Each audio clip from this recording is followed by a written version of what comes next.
Olá, mulheres! Aqui quem fala é Viviane Martinello, do Esposas que Oram. Nós estamos unidas lendo um livro tão maravilhoso como Ter o Coração de Maria no Mundo de Marta, da Joana Weaver, da editora CPAD. Então, hoje nós estamos entrando para o áudio 15, entrando no capítulo 6, o serviço da cozinha. Tudo quanto te vier à mão para fazer, faze-o conforme as tuas forças. Eclesiastes 9:10. Eu sei quem são vocês. Os olhos do presidente chinês estavam serenos e calmos quando ele falava em inglês meticuloso. Seu comentário interrompeu a conversa que já durava quase a tarde inteira. Dom olhou o homem não sabendo o que ele queria dizer. Era 1998. Como presidente da Associação Nacional Evangélica, o Dr. Arg havia sido convidado para conhecer o presidente da República Popular da China, com a finalidade de discutir a posição do país sobre a liberdade religiosa. 10 mil cristãos foram perseguidos por sua fé, mas alguns milhares foram presos ou executados. Dr. Arg logo apresentou o motivo para se permitir aos cristãos a sua prática de fé. Eles serão seus melhores trabalhadores, disse ele ao presidente. São honestos e confiáveis, mas a conversa se distanciou do assunto, que foi engolido pela postura política e gentilezas diplomáticas. Eu sei quem são vocês, repetiu o presidente, agora em voz baixa, enquanto se inclinava em direção ao Dr. Arg. Com o auxílio de um intérprete, ele contou a sua história. Quando eu era jovem, estive muito doente em um hospital. Uma enfermeira cristã cuidou de mim. Mesmo ao final de um longo e atarefado dia, ela não ia embora antes de atender nossas necessidades. O presidente Jiang sorriu e acenou a cabeça. Eu sei quem são vocês. Modelos de cristianismo. De todos os sinais identificadores de um cristão, Jesus disse que o amor seria o que nos revelaria. Nisto todos conhecerão que sois os meus discípulos, disse ele, se vos amardes uns aos outros. O amor ágape deve ser a nossa marca, o amor infindável e incondicional fluindo através das nossas vidas. O bom filéu não é o tipo de amor suficiente. Precisamos de um amor que ame o apesar de e por causa de. Apesar da rejeição, da privação, da perseguição, nós amamos. Por causa da grande compaixão que Deus nos concedeu, nós a repartirmos com o mundo através de palavras e do trabalho sacrificial. Fomos cheios de um grande tesouro para um propósito, transbordar Cristo. Ilustrou o amor ágape aos seus discípulos quando lavou os pés deles. Que vos ameis uns aos outros como eu vos amei a vós, disse em João 13:34, ao grupo de homens cujos pés, recém-lavados, eram provas de suas palavras. O feito de Jesus deve ter chocado os discípulos. Que nenhum hebreu, mesmo escravo, deveria ser imposto a obrigação de lavar os pés. As ruas e estradas da Palestina eram rudes, não pavimentadas e sujas. William informa, no tempo seco eram cheias de poeira e do chuvoso eram barrentas. Acrescente o fato de que a maioria das pessoas usava sandálias, uma simples lingueta de couro amarrada ao pé por algumas tiras e que lavar os pés era um trabalho vil. Embora os discípulos, por tradição, atendessem às muitas necessidades do seu rabi, eles nunca cogitaram sobre uma tarefa tão imunda. Nem era esperado. Simplesmente, isso não era feito. Então Jesus dobrou os joelhos para servir os seus seguidores. Foi uma demonstração viva de humildade. O mestre se tornou o menor dos menores. Depois foram convidados e não ordenados a fazer o mesmo. É importante observar que Jesus disse apenas uma vez que estava deixando exemplo aos discípulos. Isso ocorreu quando ele lavou os pés deles, menciona Oswald. O serviço da cozinha, como você pode ver, não é uma opção para os cristãos. Devemos passar uma boa parte do nosso tempo seguindo o exemplo do Senhor. Devemos servir os outros e demonstrar-lhes amor, e então revelar Jesus para o mundo ao nosso redor. Infelizmente, como o mundo bem sabe, os cristãos esquecem facilmente o porquê de estarem aqui. É fácil cair na hipocrisia de dizer uma coisa e fazer outra, ou ficar tão envolvido com as atividades religiosas a ponto de ignorar a necessidade de alcançar aqueles ao nosso redor. Não olhem para as pessoas, podemos asseverar, olhem para Jesus. Mas embora isso possa parecer correto, a verdade solene ainda permanece. Queiramos ou não, somos o único Jesus que as pessoas veem. Moody expressa dessa forma, 1 entre 100 homens lerá a Bíblia, os 99 lerão os cristãos.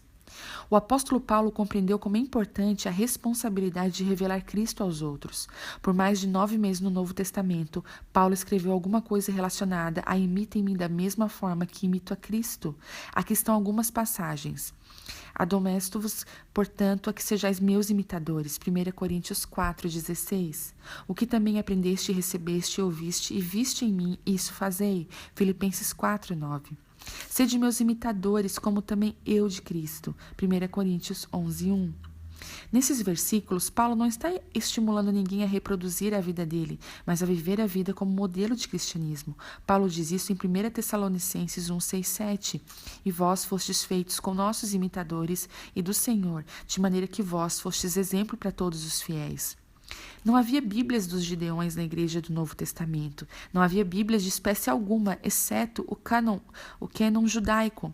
A única evidência desse modo de vida veio da forma de andar, respirar e viver as epístolas que encheram os salões de reuniões da jovem igreja e transbordaram pelas ruas.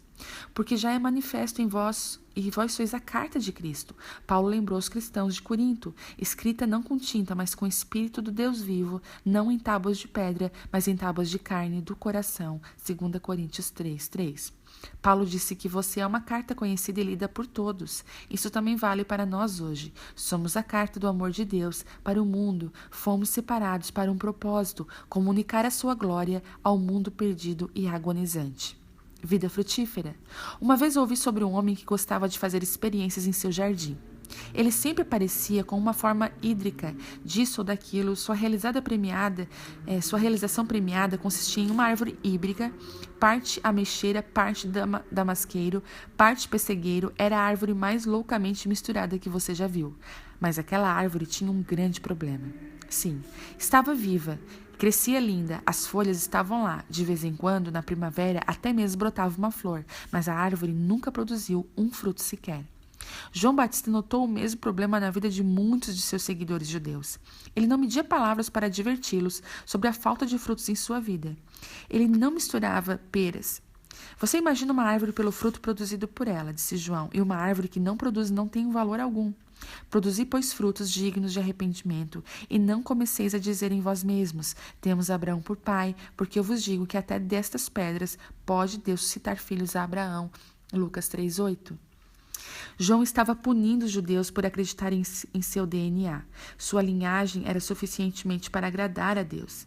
Não bastava ser filho de Abraão, ele disse, era necessário viver como pessoas escolhidas para produzirem frutos dignos de sua ascendência. Se não atendessem, Deus estaria preparado para encontrar quem o fizesse. E também já está posto o machado à raiz das árvores. A toda árvore, pois, que não dá bom fruto, é cortada e lançada no fogo. Lucas 3:9. Da mesma forma, não é suficiente nos denominarmos cristãos. Devemos viver como cristãos. Nem todo aquele que diz Senhor, Senhor entrará no reino dos céus, mas aquele que faz a vontade do meu Pai, que está nos céus, disse Jesus. Certa vez, ao falar a respeito da vida estéril de muitos, Mateus 7:21. Macieiras produzem maçãs, ameixeiras dão ameixas. Se somos cristãos, então nossas vidas devem ser inequívocas e, obviamente, como a de Cristo. O fruto acontece. Por toda a palavra de Deus, a analogia do fruto é empregada. Os 4 evangelhos incluem a ilustração da videira e seus ramos. Dos 27 livros do Novo Testamento, 15 mencionam os tipos de frutos que devemos ter em nossa vida, incluindo os frutos nos nossos lábios, portanto ofereçamos sempre por ele a Deus sacrifício de louvor, isso é, o fruto dos lábios que confessam o seu nome, Hebreus 13:15. O fruto das nossas obras, para que possais andar dignamente diante do Senhor, agradando-lhe em tudo, frutificando em toda boa obra e crescendo no conhecimento de Deus. Colossenses 1:10. O fruto das nossas atitudes, mas o fruto do Espírito é caridade, gozo, paz, longanimidade, benignidade, bondade, fé, mansidão, temperança. Gálatas 5:22. Como posso ter certeza de que minha vida produz esse tipo de fruto? Não é difícil. Como você sabe, o fruto não é algo que você pode sentar e fabricar na sua vida. O fruto acontece. Você se liga à videira e logo terá frutos, toneladas e toneladas de frutos. tanto fruto que você será obrigado a repartir.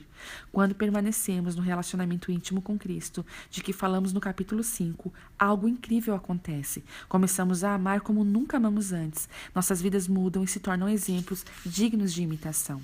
Começamos a produzir fruto suculento, atraente, saboroso, frutos que relatam ao mundo quem somos e como Deus é, mesmo quando estamos presos na cozinha lavando a louça.